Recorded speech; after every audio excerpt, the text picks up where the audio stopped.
নমস্কার বন্ধুরা, তোমরা সবাই কেমন আছো? আজকের ভিডিওটা কি হতে চলেছে তোমরা কি কেউ গেস করতে পারছো? আজকের ভিডিওটাই আমি তোমাদের সাথে শেয়ার করতে যাচ্ছি আমাদের আশ্রমের পঞ্চনয়ন সাধুর মৃত্যুবার্ষিকীর অনুষ্ঠান।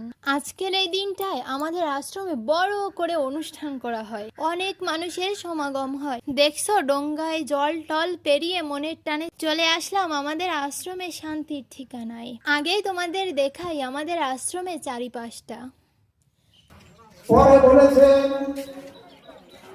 মানুষ হয়ে আসে, এসে হয় হয়ে আসা মানুষের সঙ্গে বলতে।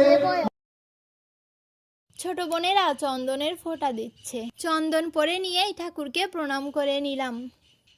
আশ্রমে টুকটুক করে লোকজন আসতে শুরু করছে। আশ্রমে অনুষ্ঠান করছে আমার বাবারা। তোমাদের সাথে পরিচয় করিয়ে দিই, হারমোনিয়াম বাজিয়ে গান করছে উনি আমার বাবা।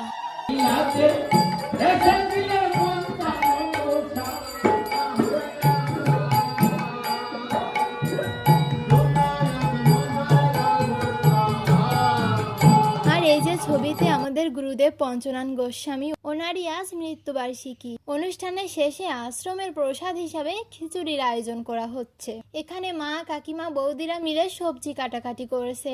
আর এই যে খিচুড়িও রান্না করা শেষ। কড়াই ডেকচিতে করে অনেক খিচুড়ি রান্না করা হয়েছে ভক্তবৃন্দদের জন্য। এবার সবাইকে খেতে বসিয়ে দিছে। দেখছো কত লোকের সমাগম হয়েছে। আমরাও বসে পড়ছি প্রসাদ খেতে। আমাদের আশ্রমের এই অনুষ্ঠান তোমাদের কাছে কেমন লাগলো কমেন্ট বক্সে জানিও।